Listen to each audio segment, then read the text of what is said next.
पुत्र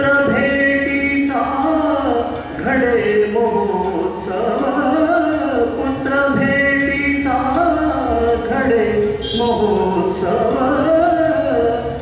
परितो उभयानच माहिती परितो उभयानच माहिती कुशल रामायण गाती कुशल रामायण गाती स्वये श्री राम प्रभु ऐकते स्वये श्री राम प्रभु ऐकते कुशल रामायण गाते कुशल रामायण गाते कुशल रामायण गाते. कुशलबाई अतिशय गोंडस बालक आणि साक्षात रामप्रभूंच्या समोर ते रामायणाचं मधुर गान करतायत. तिने राजमाता प्रत्यक्ष समोर बसून हे रसाळ रामायण ऐकतायत. सूर्य वंश आहे आणि त्या अत्यंत तेजस्वी सूर्यवंशामध्ये इक्ष्वाकू, ककुत्स्थ, रघु, दिलीप, अज, दशरथ एकापेक्षा एक 39 पिढ्या गाजतायत आणि आपल्या सौम्य आणि मधाळ वाणीमध्ये ही बालक अयोध्येचं वर्णन करत आहे. काय सुंदर ती अयोध्या दशरथाने बसवली होती. जणू काही इंद्राणी स्वर्गामध्ये अमरावती नगरी वसवावी याप्रमाणे अयोध्या कोसल प्रदेशामध्ये त्यांनी बसवली आहे. 12 योजने लांब, 3 योजने रुंद, अतिशय सुंदर अशी अयोध्या नगरी की ज्या अयोध्येमध्ये अनेक वन आहे, अनेक वाटिका आहे, उपवाटिका आहे, उपवन आहे, अनेक प्रकारची वृक्ष आहे, राजमार्ग आहेत. त्या राजमार्गांच्या दोन्ही भव्य पथांवरती कायम पुष्पांचा सडा पडलेला असतो. या अयोध्या नगरीमध्ये कोण कोण राहत आहे? जाबाली, महर्षी वसिष्ठ, महर्षी कश्यप अशा आचार्य कुलगुरूंचं या राजमार्गावरून येणं जाणं होत असतं. ब्राह्मण, वैश्य, क्षत्रिय सगळ्या वर्णांचे लोक इथे पुण्या गोविंदाने आनंदाने राहत आहेत. आणि औषधाला सुद्धा, अपवादाला सुद्धा एकही चोर या नगरीमध्ये सापडत नाहीये. सगळेजण प्रसन्न अंतक करणारी रोजचे व्यवहार करतायत. आणि 1000 वर्षापासून राज्य करणारा दशरथ राजा या सार्वभौम पृथ्वीचा एक सम्राट आहे. महाराज दशरथांचं वाल्मिकी रामायणातलं आयुष्य सांगितलंय 60,000 वर्ष. त्या युगामध्ये मानवाचं आयुष्य प्रचंड. आणि जसं एखादा व्यक्ती शरीर कमाव, उत्तम व्यायाम करून उत्तम शरीरामध्ये उत्तम मनाचा वास असतो. आणि म्हणून अनेक संत सुद्धा म्हणतात मन करारी प्रसन्न सर्व सिद्धींचे कारण. मन प्रसन्न असेल, तुमची जर इच्छाशक्ती पक्की असेल तर कॅन्सर सारखा दुर्धर आजार सुद्धा अनेकांनी पचवलेला मी पाहिला आहे. कॅन्सर झालाय, 25 वर्ष होऊन गेली आहे, पचवला. आयुष्य वाढलं. जर कलियुगात हे शक्य आहे तर त्या युगात तर काय सांगायचं. आणि अशा या अतिशय अमरावती सारख्या स्वर्ग सुंदर नगरीमध्ये, अयोध्येमध्ये 22 जानेवारीची आपण सगळेजण आतुरतेने वाट पाहतोय. आणि आज सुद्धा ती अयोध्या नगरी तशीच सजली आहे, तशीच ती नटली आहे. 380 फूट लांब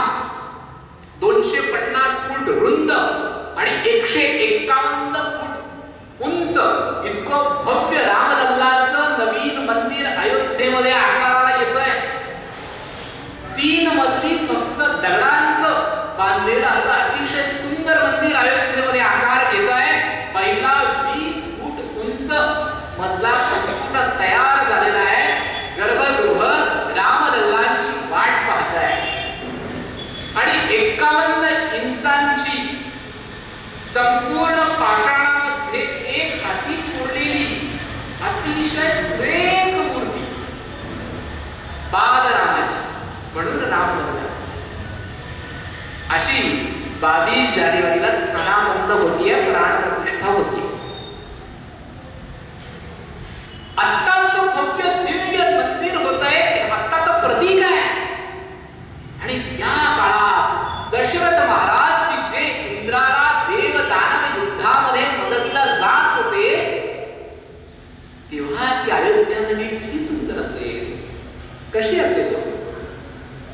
डोळ्यासमोर येत आहे ते 7 उंच मजली राजवाडे. दशरथाला पत्नी किती होत्या पूर्व माहिती आहे? नाही, 3. बर, अजून नवरा दोन माहिती आहेत का? भावांना माहिती आहेत का? सरांना? अहो, दशरथ महाराजांना फक्त 350 पत्नी होत्या. 350 अधिक 3 353.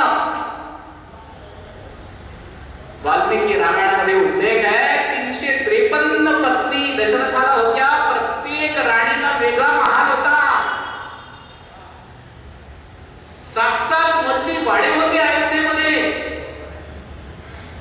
आणि अतिशय चारित्र्यवान असलेला हा दिग्गज दशरथ अनेक वर्षांपासून पुण्या गोविंदाने सगळ्या कोसल प्रदेशाला, कोसल देशाला सुसंपन्न करीत होता. सुसंपन्न करता करता एक खेद त्याच्या मनामध्ये लागून राहिलेला होता की हे पृथ्वीचं राज्य पुढे चालवण्यासाठी मला पुत्र रत्न नाही आहे.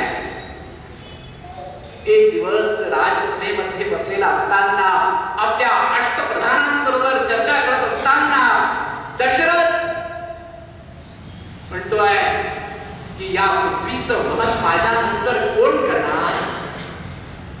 माझ्या पूर्वजांना पुढे गती मिळावी म्हणून त्यांना पाणी कोण देणार? एवढं एकच खेद आहे हो, काय करावं?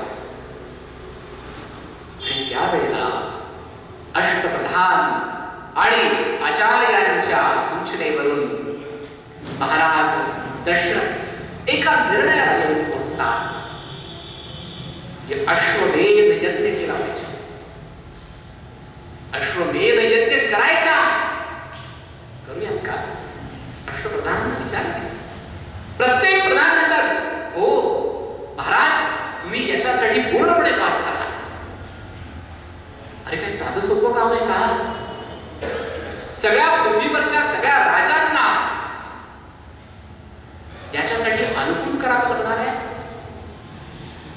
जे अनुकूल आहे त्याचं संमती पत्र घेऊन यावं लागणार आहे. घोडा प्रत्येक राज्यामध्ये प्रत्येक राजापर्यंत गेला पाहिजे, त्याचं संमती पत्र आलं पाहिजे आणि जो मान्य करत नाहीये त्याला हरवावं लागणार आहे. महाराज, चतुरंग सेना आहे आपल्याकडे, अनेक औक्षणिक सैन्य आपल्याकडे आहे. आणि दशरथ महाराजांचा पराक्रम कसा आहे तर दशरथ महाराज साक्षात अंतरिक्षामध्ये आपला दिव्यरथ घेऊन इंद्राबरोबरीने लढतात. इंद्राला आनंद देणारा त्यांचा पराक्रम आहे.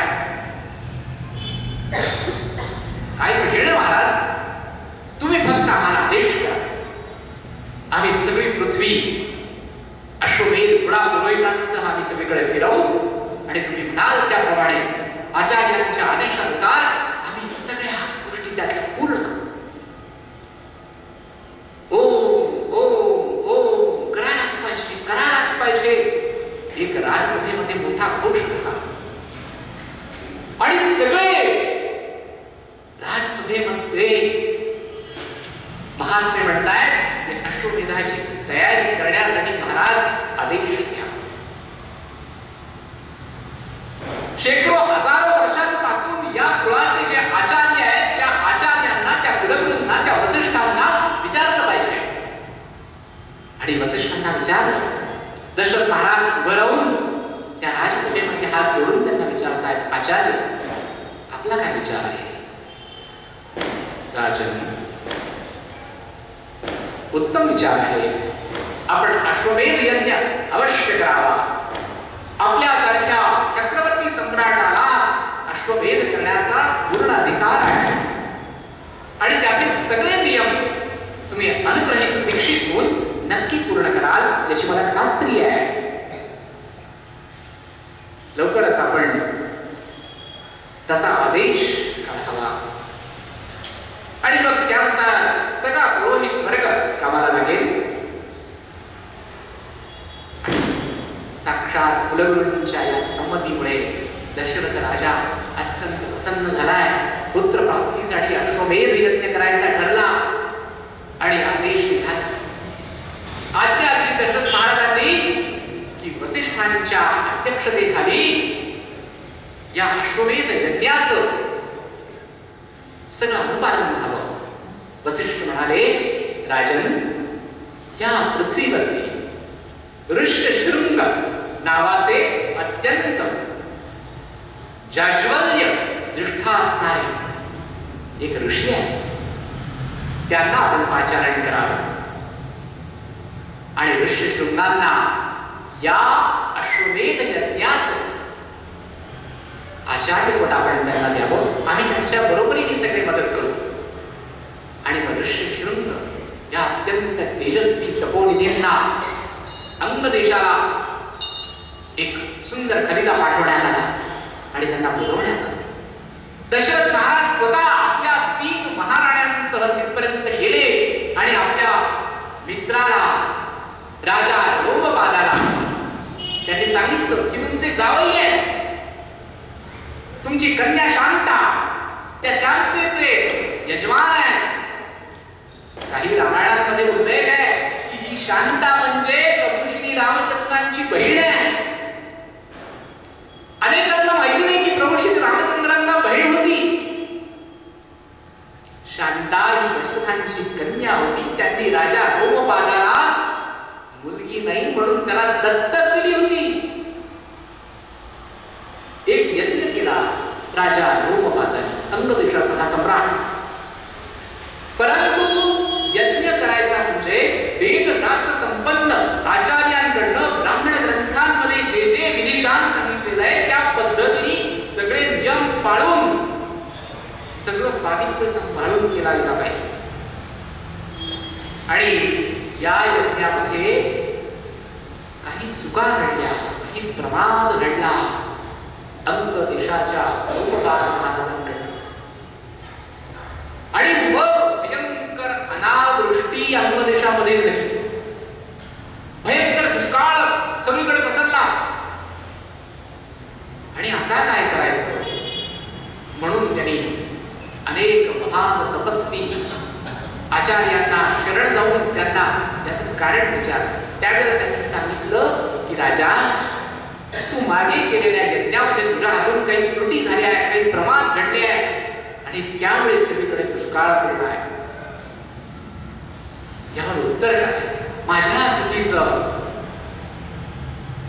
हा पश्चाताप करण्याचा प्रसंग माझ्या सगळ्या प्रजेला नको.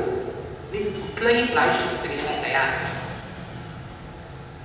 तेव्हा त्यांनी सांगितलं, तुझी कन्या जर तू ऋष्यशृंगांना दिलीस तर ऋष्यशृंगांच्या पावन वदस्पर्शाने अंगदेश जर पवित्र झाला तर वरुणराज प्रसन्न होतील आणि उत्तम प्रकारची वृष्टी होईल.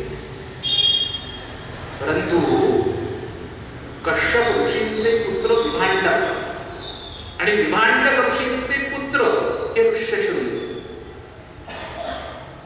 आता विभांडक ऋषी हे कायम अगदी घोर अरण्यामध्ये तपोवनामध्ये तपश्चर्या करायचं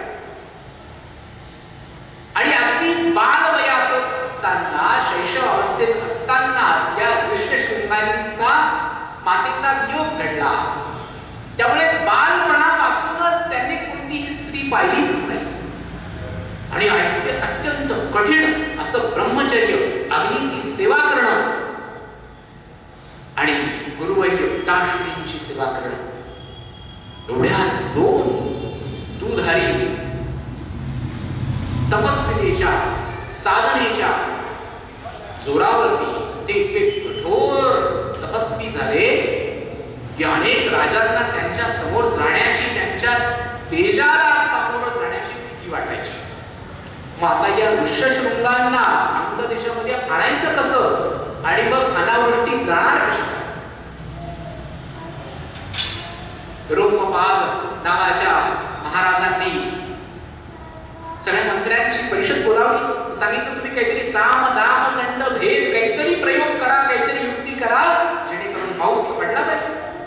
आमचा बळी लागला, आमचा शेतकरी तो दुःखात आहे आणि त्याला जर अन्नधान्य पिकवता आलं नाही तर सगळी प्रजा अवमुखी मरेल. काही पण करा, पण त्या ऋष्यशृंगांना आपल्या अंग देशामध्ये ते येतील असं बघा. अहो ते त्यांच्या तपोवनातून कधी बाहेरच पडलेले नाही आणि त्यांना तुम्ही तुमची मुलगी द्यायचं म्हणता. ते तर इतके कठोर ब्रह्मचारी आहे. आणि मग एक युक्ती केली एका मंत्री महोदयांनी. घाबरले होते भयंकर. त्यांनी सांगितलं की अनेक सुंदर सुंदर नगरवधूंना सजवून त्यांच्या तपोवनाच्या आसपास त्यांचे तंबू ठोका. तसं केलं. अनेक उत्तम उत्तम फळं, भेटवस्तू की ज्या नगरातल्या अप्रतिम लावण्यवतींनी धारण केलेले उत्तम उत्तम कांचनाचे, चांदीचे अलंकार धारण करून या सौंदर्य लावण्यवती त्या तपोवनामध्ये घाबरत घाबरत जाऊन राहिल्या. विभांडक ऋषी सुद्धा शाप देऊ शकतात आणि यांचं तर काही सांगताच येत नाही ऋष्यशृंगांचं. मग आता काय करावं? परंतु त्यांच्या आश्रमापासून त्यांचा जो मार्ग आहे त्या मार्गावरती त्यांच्या दृष्टीस पडावं अशा पद्धतीने त्या तिथून फिरून लागल्या. एक दिवस पिताश्रींनी यज्ञ कार्यासाठी म्हणून समिधा आणायला शृंग ऋषींना पाठवलं होतं आणि शृंग ऋषी त्या तपोवनाच्या मार्गाने चाललेले होते. त्यांनी त्या अत्यंत सुंदर स्वर्गीय अप्सरांप्रमाणे असणाऱ्या नगरवधू वेश्या सुंदर अलंकारांमध्ये तटलेल्या आणि बघितल्या. त्यांना फार आश्चर्य वाटलं. आयुष्यात पहिल्यांदाच ती पाहिली. आणि मग त्यांनी नमस्कार केला. आपण कोण आहात? आपला परिचय द्या. त्या नगरवधूंनी परिचय दिला आणि आपल्याकडच्या उत्तम उत्तम वस्तू त्यांना प्रदान केल्या. महर्षी तुम्हाला भेट वस्तू म्हणून आमची देण्याची इच्छा आहे. उत्तम उत्तम फळं, कंदमुळं त्यांनी दिली आणि या ऋषींनी सुद्धा त्यांना तपोवनामध्ये येण्याचा आग्रह केला. सगळ्या नगरवधू त्या तपोवनामध्ये आल्या. काही कार्यान्वित विभांडक ऋषी ते बाहेर गेलेले होते. पिताश्री नाही आहेत यांनी त्यांचा यथोचित आदर सत्कार केला. गप्पा गोष्टी झाल्या. नगरामध्ये काय काय गोष्टी असतात त्याचं वर्णन त्यांनी केलं. आणि तुम्ही जे काही आता याला फळं समजतायत हे सगळे मेवा मिठाई आहे आणि असे तर याच्यापेक्षा खूप आमच्या नगरामध्ये आहे. तुम्ही या ना आमच्या त्या नगरामध्ये. असं गोडगोड बोलून आता विभांडक ऋषी येतीलच तपोवनात म्हणून यांनी पळ काढलं. आले विभांडक ऋषी यांचे पिताश्री तर आपलं काही खरं नाही. शाप देतील आणि आपण पुढे वर्ष दगड कसं काय करायचं? गेल्या बोलून जाता जाता सुंदर ऋषींच्या पायांना स्पर्श केला, नमस्कार केला. चेहऱ्याकडे पाहिलं, प्रसन्न आहे. गुडघ्याला स्पर्श केला, पाहिलं, प्रसन्न आहे. आणि तो पटकन राहिलेली नगरवधूंनी एका त्यांना आलिंगन दिलं आणि सगळ्यात पळाले. आता हा सगळा प्रकार या ऋषींना अगदी नवीन होता. त्यांना या सगळ्या तारुण्यसुलभ विषयांचा, कधीही कल्पनातीत विषयांचा स्वप्नात सुद्धा संबंध आलेला नव्हता. निघून गेल्या. पिताश्री आले आणि सगळं साधनेमधलं कार्य सुरू झालं. परंतु शृंग ऋषी हे विचाराधीन आहेत, कुठल्या तरी विचारात आहेत, थोडे प्रसन्न आहेत, थोडे शांत आहेत. दुसऱ्या दिवशी पुन्हा शृंग ऋषी आपल्या तपोवनाच्या मार्गाने तपोवनामध्ये गेले आहेत. आणि तपोवनामध्ये गेल्यानंतर आता शृंग ऋषींना आपल्या छावणीमध्ये त्या नगरवधू घेऊन जातात. पुन्हा त्यांच्याशी गप्पा गोष्टी, त्यांना भेट वस्तू देणं, त्यांना आलिंगन देणं आणि त्यांना विनंती करणं की चला आमच्या अन्नदेशामध्ये. त्याच विचारांमध्ये अडकलेले शृंग ऋषी आपसुकच त्यांचे पाय त्या नगराकडे वळतात, अंगदेशाच्या सीमेमध्ये प्रवेश करतात आणि धो धो धो धो धो धो पाऊस सुरू झाल्याबरोबर अंगदेशाच्या महाराजांना रोमपालांना लक्षात येतं ऋषीवर्यांचं आगमन झालेलं आहे. पुण्य पावन व्यक्तीचं आगमन झाल्याने सुद्धा पर्जन्यवृष्टी होत असते. आणि एवढी पर्जन्यवृष्टी झाल्यानंतर धावत धावत महाराज शृंग ऋषी ज्या झाडाखाली होते तिथे जाऊन पोहोचले. साष्टांग नमस्कार घातला, शरण गेले, अभय मागितलं. ऋषींना काही कळेना. राजन अभय का मागताय? तुम्ही काय नाही, आधी अभय द्या. नाही, तुम्ही काय त्रुटी केली आहे, काय पाप घडलाय? नाही, आधी अभय द्या. बर दिला अभय आणि वर सांगितलं की प्रजेच्या हितासाठी म्हणून तुम्हाला आणण्याकरता नगरवधू पाठवल्या होत्या आणि त्यांच्या बरोबर तुम्ही आलेले आहात. शृंग ऋषी तपस्वी होते. ठीक आहे, जगाच्या कल्याणासाठी तुम्ही केलं, तुमचा स्वार्थ यामध्ये काही नव्हता. मग आता आमच्या राजमहालात आपण यावं आणि आमचा हा छोटासा घर परिवार तुमच्या पदस्पर्शाने पावन करावा असं म्हटल्यानंतर शृंग ऋषी त्यांच्या घरी गेले. आणि मग हळूहळू एक एक पाऊल पुढे टाकत टाकत आपल्या राजकुमारी शांतेचा विवाह या लोमपाद राजाने शृंग ऋषींशी करवून दिला. प्रभू श्री रामचंद्रांची भगिनी ती शांता राजकुमारी आणि तिचे हे यजमान ऋष्यशृंग अत्यंत कठोर तपस्वी यांना दशरथ महाराजांच्या अश्वमेध यज्ञाचं आचार्यपद देण्यात आलेलं आहे. दशरथ महाराजांनी विनंती केली अंगदेशाच्या राजाला आणि अंगदेशाच्या राजाने विनंती केली आपल्या जावई बापूंना की आमचे खूप जुने मित्र आहेत, तर त्यांची इच्छा पूर्ण करा. आणि वर शृंग ऋषी हे शारदा मातेसह आता आलेले आहेत अयोध्येमध्ये. अयोध्येमध्ये अत्यंत उत्साहाचं वातावरण आहे, उल्हासाचं वातावरण आहे. सगळीकडे या अश्वमेध यज्ञाची तयारी पूर्ण झालेली आहे. देशोदेशीचे वेदशास्त्र संपन्न, चारी वेदांचे दशग्रंथी ब्राह्मण वेद आणि वेदांगांचं ज्यांनी अध्ययन केलेलं आहे, ऋग्वेद, यजुर्वेद, सामवेद, अथर्ववेद, होता अध्वर्यू, ब्रह्मा असे सगळे आचार्य आलेले आहेत, सगळे कुलाधिपती आलेले आहेत. आणि स्वतः यज्ञाचं यजमान पद धारण करणारे दीक्षित महाराज दशरथ आहेत. चारी वर्णांच्या त्यांच्या पत्नी आहेत की ज्यांनी यज्ञाचं प्रत्येक नियम पाळण्याचे संकल्प केले आहेत. यज्ञशाळा शरयू नदीच्या उत्तर तीरावरती एक मोठी यज्ञभूमी तयार करण्यात आली आणि त्या यज्ञभूमीमध्ये असं सांगण्यात आलं की केवळ अयोध्येतल्याच नगरवासियांना नाही तर पृथ्वीवरच्या अनेक नगरजनांना या यज्ञात सम्मिलित होण्यासाठी, महाप्रसादाचा आनंद घेण्यासाठी बोलवलेलं आहे. आणि सगळेजण येत आहेत, झुंडीच्या झुंडी रोज येत आहेत. पुत्रकामेष्टी यज्ञ याच्या नंतर होणार आहे. अश्वमेध यज्ञ पूर्ण झाला आणि मग पुन्हा विनंती केली दशरथ महाराजांनी की हे ऋष्यशृंग, मला पुत्र हवे आहेत. या पृथ्वीचा भार सहन करण्यासाठी, तो वहन करण्यासाठी मला सक्षम असे पुत्र हवे आहेत. ऋष्यशृंगांनी आपल्या अंतर्ज्ञानाने पाहून सांगितलं की आता पुढची तू पुत्रेष्टी करायची. पुत्र पुत्रेष्टी करायची. आणि मग अश्वमेध यज्ञाचं पुढचं अंग आहे ते पुत्रेष्टी, त्याला पुत्र कामेष्टी असं सुद्धा म्हणतात.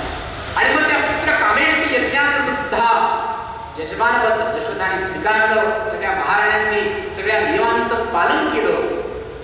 आणि तो प्रचंड यज्ञ सुरू असताना सगळ्या विधींचं शास्त्रानुसार परिवहन करत करत करत ज्या वेळेला पूर्णाहुतीची वेळ आली त्यावेळेला एक प्रचंड काळा कविंद अग्निपुरुष त्या यज्ञामधून उत्पन्न झाला. तो अग्निपुरुष दशरथाशी आणि सगळ्या कुलगुरूंशी बोलतोय. त्याच्या हातामध्ये सुंदर असं एक पात्र आहे. त्या यज्ञाचं फळ म्हणून त्यांनी हातामध्ये ते पात्र धारण केलेलं आहे. आणि तो सांगतोय की तुम्ही दिलेल्या सगळ्या आहुती मी ग्रहण केलेल्या आहेत आणि त्या त्या देवतांना मी त्या आहुती पोहोचवलेल्या आहेत.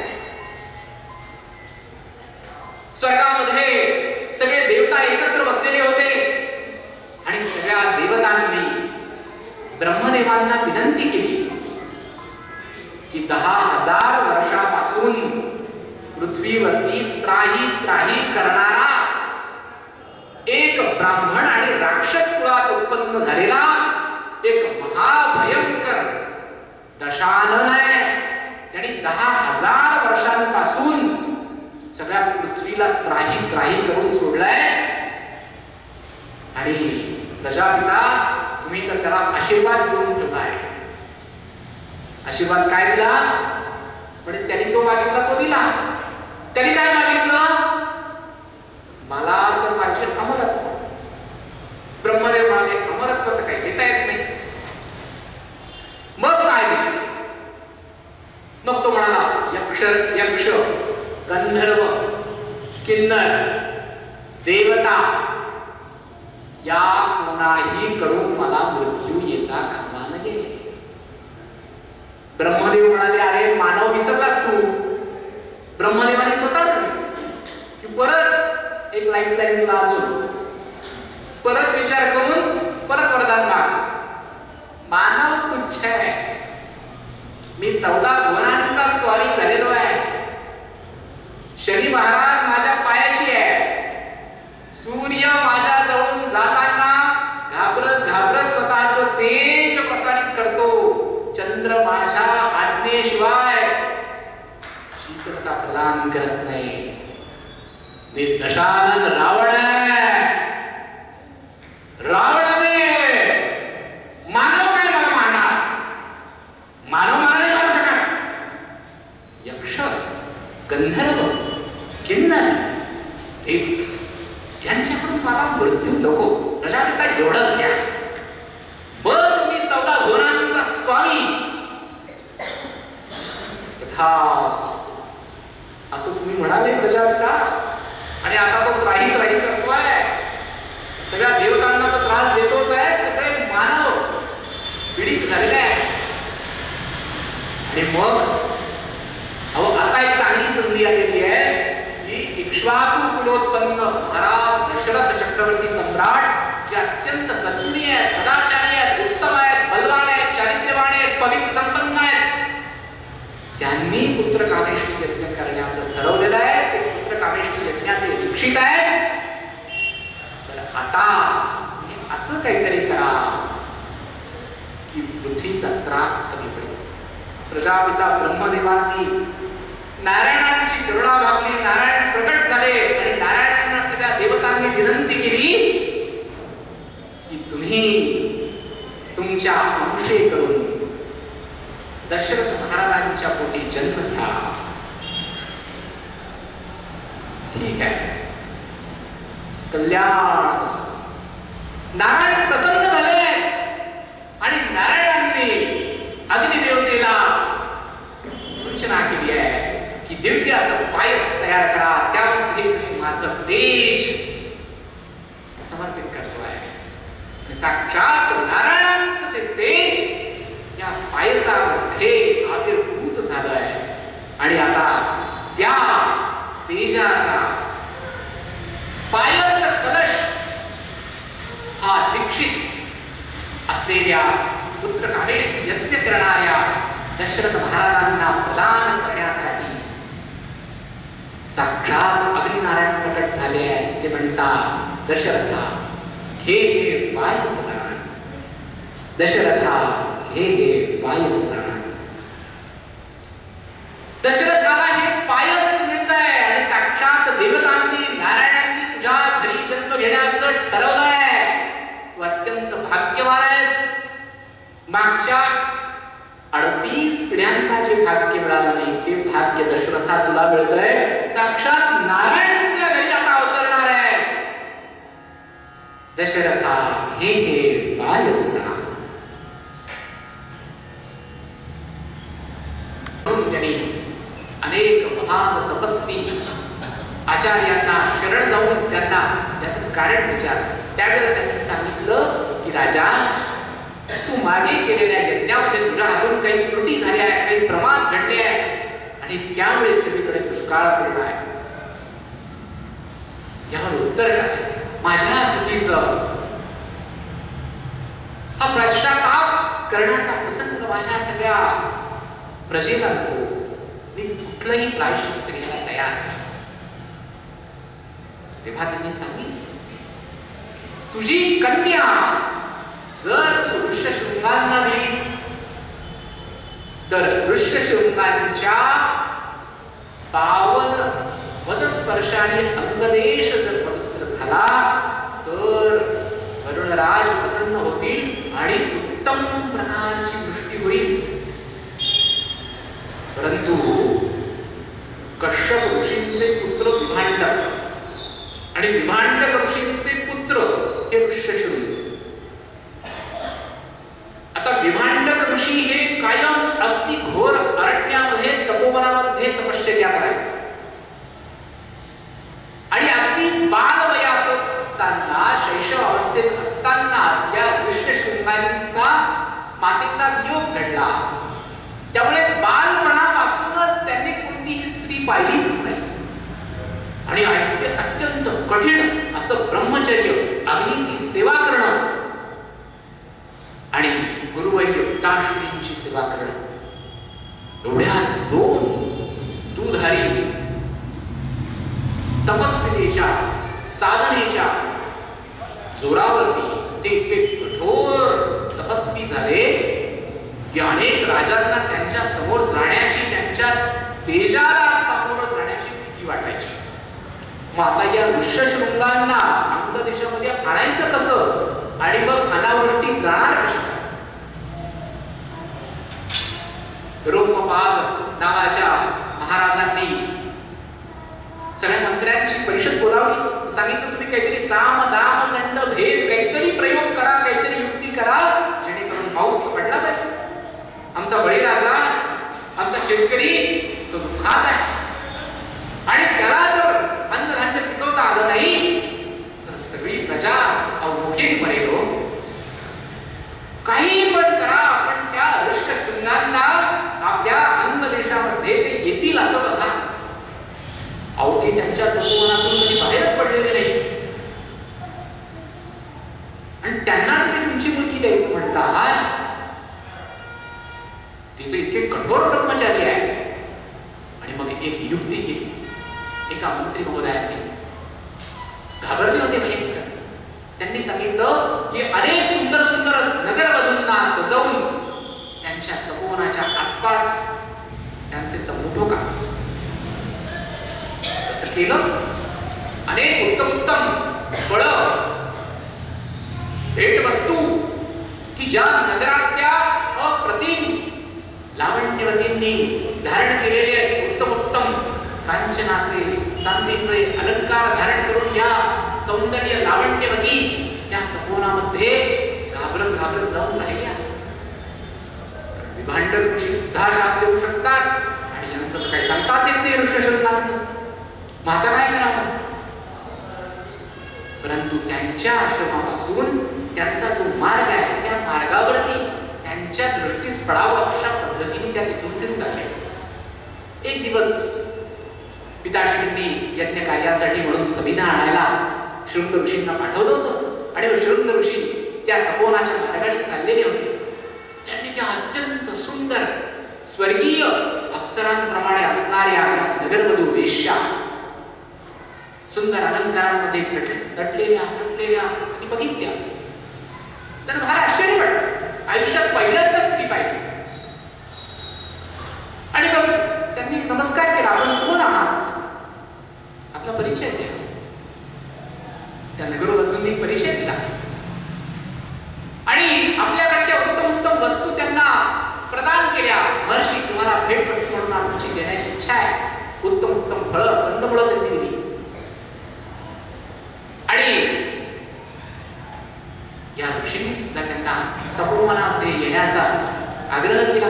सगळ्या नगरवधू त्या तपोवनामध्ये आल्या. काही कार्यानिमित्त विमांडक ऋषी ते बाहेर गेलेले होते. पिताश्री नाही आहेत. यांनी त्यांचा यथोचित आदर सत्कार केला. गप्पा गोष्टी झाल्या. नगरामध्ये काय काय गोष्टी असतात त्याचं वर्णन त्यांनी केलं. आणि तुम्ही जे काही आता याला फळं समजताय हे सगळे मेवा मिठाई आहे आणि असे तर याच्यापेक्षा खूप आमच्या नगरामध्ये आहे. तुम्ही या ना आमच्या त्या नगरामध्ये. असं गोडगोड बोलून आता विभांडे ऋषी येतीलच तपोवनात म्हणून यांनी पळ काढलं.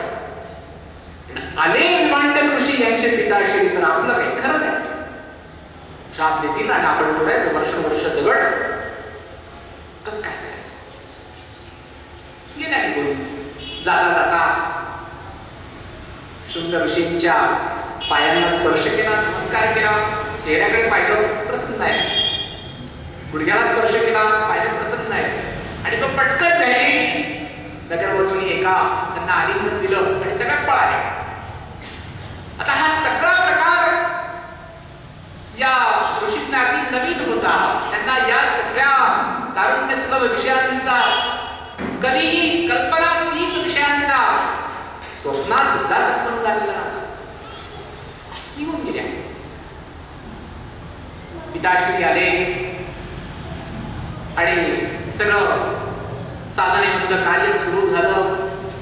परंतु शृंग ऋषी हे विचाराधीन आहेत. कुठल्या तरी विचारात आहेत. थोडे प्रसन्न आहेत, थोडे शांत आहेत.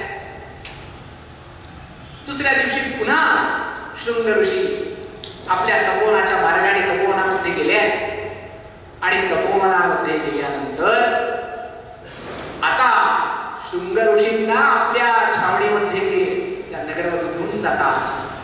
पुन्हा त्यांच्याशी गप्पा गोष्टी, त्यांना भेट वस्तू देणं, त्यांना आलिंगन देणं आणि त्यांना विनंती करणं की चला आमच्या अन्नदेशामध्ये. त्याच विचारांमध्ये अडकलेले शृंग ऋषी आपसुकच त्यांचे पाय त्या नगराकडे वळतात. अंगदेशाच्या सीमेमध्ये प्रवेश करतात आणि धो धो धो धो धो धो पाऊस सुरू झाल्याबरोबर अंगदेशाच्या महाराजांना रोमपालांना लक्षात येतं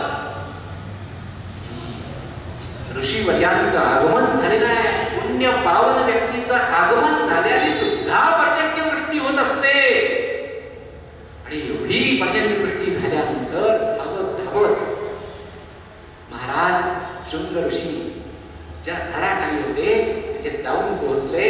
साष्टांग नमस्कार घातला, शरण गेले, अभय मागितलं. ऋषींना काही कळेना.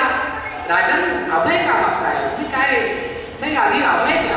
नाही, तुम्ही काय त्रुटी केली आहे, काय पाप घडलाय? नाही, आधी अभय द्या. बर, तिला अभय. आणि वर सांगितलं की प्रजेच्या हितासाठी म्हणून तुम्हाला आणण्याकरता नगरवधू पाठवल्या होत्या आणि त्यांच्या बरोबर तुम्ही आलेले आहात. शृंग ऋषी तपस्वी होते. ठीक आहे, जगाच्या कल्याणासाठी तुम्ही केलं, तुमचा स्वार्थ यामध्ये काही नव्हता. मग आता आमच्या राजमहालात आपण यावं आणि आमचा हा छोटासा घर परिवार तुमच्या पदस्पर्शाने पावन करावा असं म्हटल्यानंतर शृंग ऋषी त्यांच्या घरी गेले. आणि मग हळूहळू एक एक पाऊल पुढे टाकत आपल्या राजकुमारी शांतेचा विवाह या लोमपाद राजाने शृंग ऋषींशी करवून दिला. प्रभू श्री रामचंद्रांची भगिनी ती शांता राजकुमारी. आणि हे यजमान ऋष्यशृंग अत्यंत कठोर तपस्वी यांना दशरथ महाराजांच्या अश्वमेध यज्ञाचं आचार्यपद देण्यात आलेलं आहे. दशरथ महाराजांनी विनंती केली अंग देशाच्या राजाला, आणि अंग देशाच्या राजाने विनंती केली आपल्या जावई बापूंना की आमचे खूप जुने मित्र आहेत, तर त्यांची इच्छा पूर्ण करा. आणि वर शृंग ऋषी हे शारदा मातेसह आता आलेले आहेत अयोध्येमध्ये. अयोध्येमध्ये अत्यंत उत्साहाचं वातावरण आहे, उल्हासाचं वातावरण आहे. सगळीकडे या अश्वमेध यज्ञाची तयारी पूर्ण झालेली आहे. देशोदेशीचे वेदशास्त्र संपन्न, चारी वेदांचे दशग्रंथी ब्राह्मण वेद आणि वेदांगांचं ज्यांनी अध्ययन केलेलं आहे, ऋग्वेद, यजुर्वेद, सामवेद, अथर्ववेद, होता अध्वर्यू, ब्रह्मा असे सगळे आचार्य आलेले आहेत, सगळे कुलाधिपती आलेले आहेत. आणि स्वतः या यज्ञाचं यजमान पद धारण करणारे दीक्षित महाराज दशरथ आहेत. चारी वर्णांच्या त्यांच्या पत्नी आहेत की ज्यांनी यज्ञाचं प्रत्येक नियम पाळण्याचे संकल्प केले आहेत. यज्ञशाळा शरयू नदीच्या उत्तर तीरावरती एक मोठी यज्ञभूमी तयार करण्यात आली, आणि त्या यज्ञभूमीमध्ये असं सांगण्यात आलं की केवळ अयोध्येतल्याच नगरवासियांना नाही, तर पृथ्वीवरच्या अनेक नगरजनांना या यज्ञात सम्मिलित होण्यासाठी, महाप्रसादाचा आनंद घेण्यासाठी बोलवलेलं आहे. आणि सगळेजण येत आहेत, झुंडीच्या झुंडी रोज येत आहेत. पुत्र कामेष्टी यज्ञ याच्या नंतर होणार आहे. अश्वमेध यज्ञ पूर्ण झाला आणि मग पुन्हा विनंती केली दशरथ महाराजांनी की हे ऋष्यशृंग, मला पुत्र हवे आहेत. या पृथ्वीचा भार सहन करण्यासाठी, तो वहन करण्यासाठी मला सक्षम असे पुत्र हवे आहे. ऋष्यशृंगांनी आपल्या अंतर्ज्ञानाने पाहून सांगितलं की आता पुढची तू पुत्रेष्टी करायची, पुत्रेष्टी करायची.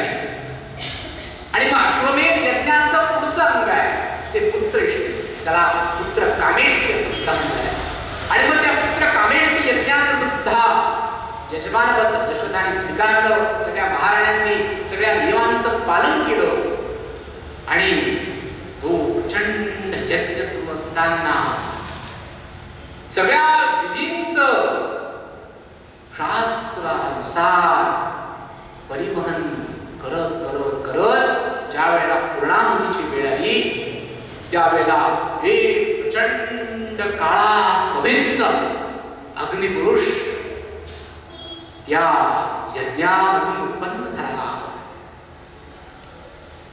तो अग्निपुरुष दशरथाशी आणि सगळ्या कुलगुरूंशी बोलतोय. त्याच्या हातामध्ये सुंदर असं एक पात्र आहे. त्या यज्ञाचं फळ म्हणून त्यांनी हातामध्ये ते पात्र धारण केलेलं आहे. आणि तो सांगतोय की तुम्ही दिलेल्या सगळ्या आहुती मी ग्रहण केलेल्या आहेत आणि त्या त्या देवतांना मी त्या आहुती पोहोचवलेल्या आहेत.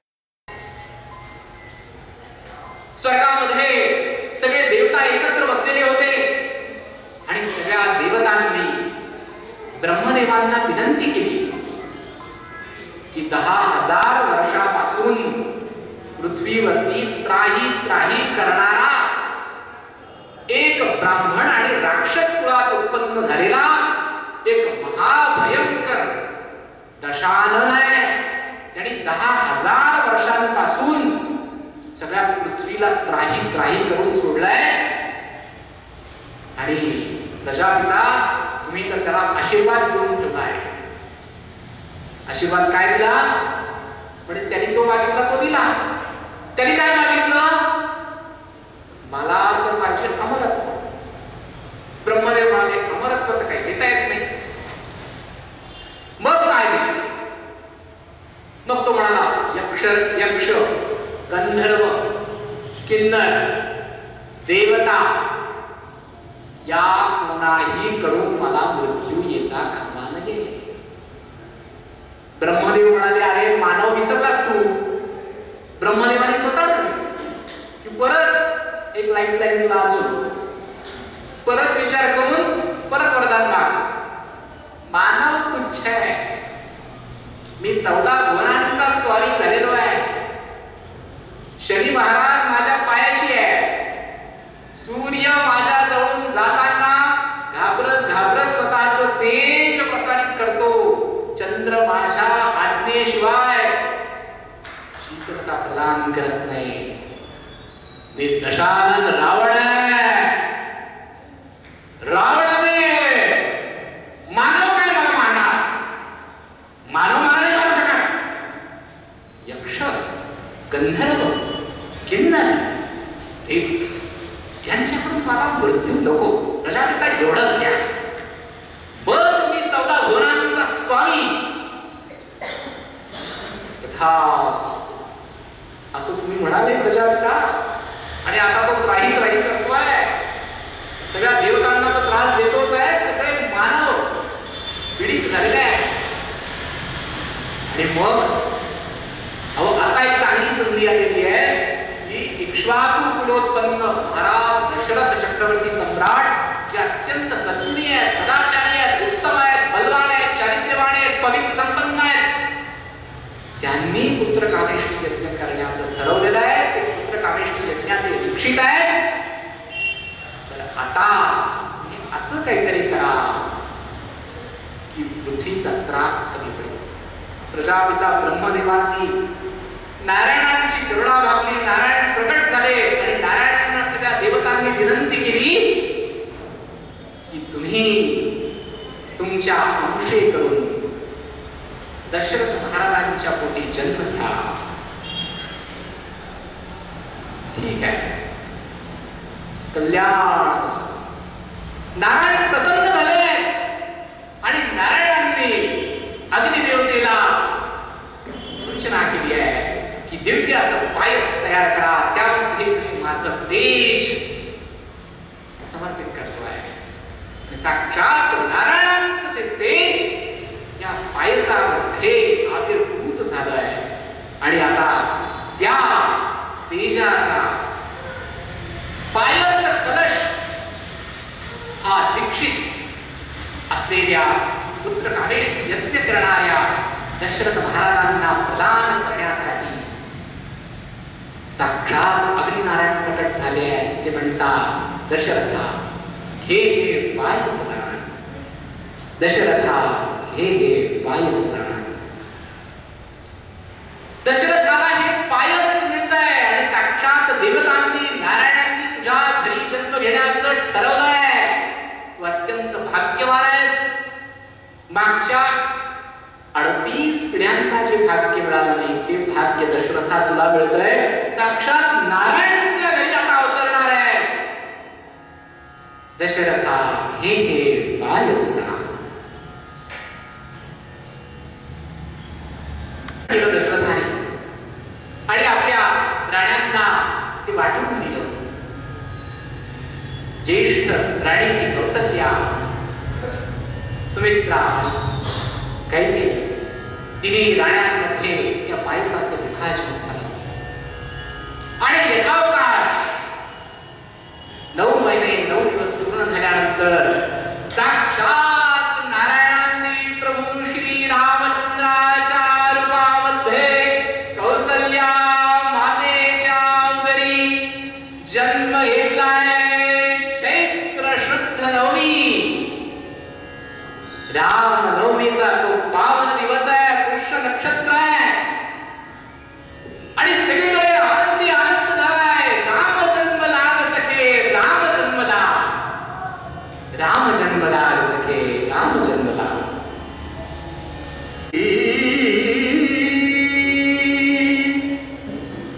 गंधयुक्त तरी वात उष्ण हे किती.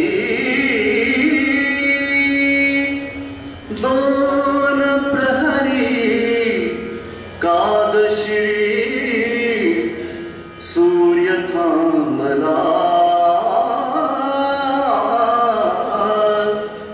राम जन्मला सखे, राम जन्मला, राम जन्मला.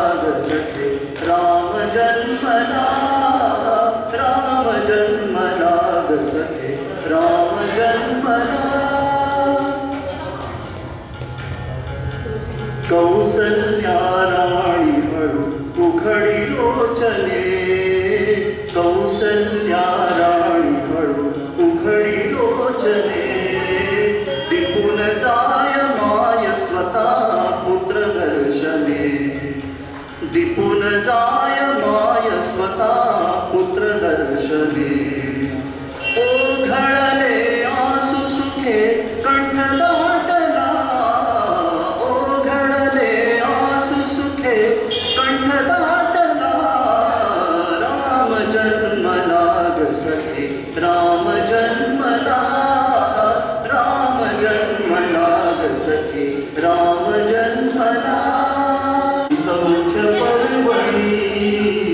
सौख्य पर्वणी राजगृही येईलवी सौख्य पर्वणी पान्हावून हंगया धेरुअंगणी दुंदुभीचा नाद तोच धुंद कोलला दुंदुभीचा नाद तोच धुंद कोलला राम जन्मला ग सखी राम जन्मला राम जन्मला ग सखी राम जन्मला बुडूनी जाय नगर सर्व नृत्य गायनी सूररंग तारव नृत्य गायनी सूररंग तारयात मन वेदिनी डोलत से ती जरा शेष डोलला डोलत से ती जरा शेष डोलला जन्म लाग सखी राम जन्म लाग सखी राम जन्म